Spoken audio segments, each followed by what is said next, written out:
Instagram ಹೇಳ್ತಿದೆ ತೂಕ ಎತ್ತು, ನಿಜ ಜೀವನ ಹೇಳ್ತಿದೆ ಎಚ್ಚರಿಕೆಯಿಂದ ಎತ್ತು. ಇವರೇ ನಮ್ಮ ಕಿರಿಕ್ ಮಾಮ. ರೀಲ್ಸ್ ನೋಡಿ ಫಿಟ್ನೆಸ್ ಶುರು ಮಾಡಿದ ಏಕೈಕ ಲೆಜೆಂಡ್. ಪ್ರತಿಯೊಂದು ದೊಡ್ಡ ಫಿಟ್ನೆಸ್ ಕತೆ ಶುರುವಾಗೋದು ಜಿಮ್ನಲ್ಲ, ಈ ಟೀ ಅಂಗಡಿಯಲ್ಲಿ. 6 ದಿನಕ್ಕೆ 6 pack, no pain no gain, ಊಟ ಬಿಟ್ಟು ಡಂಬೆಲ್ ಜೊತೆ ನಿದ್ರೆ. ರವಿ ನೋಡು, ಈ ಹುಡುಗ ನೆನ್ನೆ ಸಣ್ಣ, ಇಂದು ಹೀರೋ, ನಾಳೆ ನಾನು. ಮಾಮ, ಮೊದ್ಲು ಹೊಟ್ಟೆ ಎತ್ತು ಮತ್ತೆ ಡಂಬೆಲ್ ಎತ್ತು. ಇಂದಿನಿಂದ ಟೀ ಇಲ್ಲ, ಸಕ್ಕರೆ ಇಲ್ಲ, ಬುದ್ಧಿ ಕೂಡ ಇಲ್ಲ. ನಾನು ಸೇರ್ತಿದ್ದೀನಿ ಮಸಲ್ ಮಂದಿರ. Entry full hero style, confidence 100% fitness, loading. ಇದು ಕೇವಲ 5 kg, ಬಹಳ ಲೈಟ್.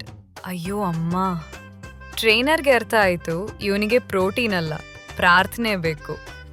ನಾನು ಓಕೆ, ನೋವು ಅಂದ್ರೆ ಪ್ರೋಗ್ರೆಸ್, ಡಾಕ್ಟರ್ ಅಂದ್ರೆ ಸೋಲು.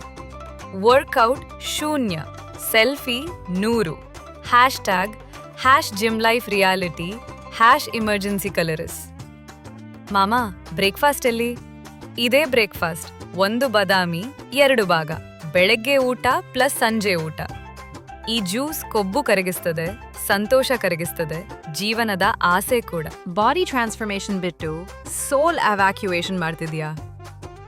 ನೋ ಕಾರ್ಬ್ ಚಾಲೆಂಜ್, 3ನೇ ದಿನ, battery low, system shut down. ಜಲ್ದಿ ನೀರ್ ಕೊಡಿ, ಬುದ್ಧಿ ಇಂಜೆಕ್ಷನ್ ಕೂಡ. ಬಹುಶಃ ಜಿಮ್ ಒಳ್ಳೇದಾದ್ರೆ ಬದುಕು ಇನ್ನೂ ಒಳ್ಳೇದು. ಆಹಾ, ಟೀ ಇಡ್ಲಿ ಆತ್ಮದ ನಿಜವಾದ ಪ್ರೋಟೀನ್. ಫಿಟ್ನೆಸ್ ಒಳ್ಳೇದಾದ್ರೆ ಮೂರ್ಖತನಕ್ಕೆ ವ್ಯಾಯಾಮ ಮಾಡಬೇಡಿ. ನಿಧಾನವಾಗಿ ಶುರು ಮಾಡಿ, ಬುದ್ಧಿಯಿಂದ ಊಟ ಮಾಡಿ, ಇನ್ಸ್ಟಾಗ್ರಾಮ್ ಟ್ರೈನರ್ಗಳನ್ನ ನಂಬೇಡಿ. ಲೈಕ್ ಮಾಡಿ, ಶೇರ್ ಮಾಡಿ, ಸಬ್ಸ್ಕ್ರೈಬ್ ಮಾಡಿ. ಇಲ್ಲ ಅಂದ್ರೆ ಕಿರಿಕ್ ಮಾಮ ಮುಂದಿನದಾಗಿ ರೀಲ್ಸ್ ಯೋಗ ಶುರು ಮಾಡ್ತಾರೆ.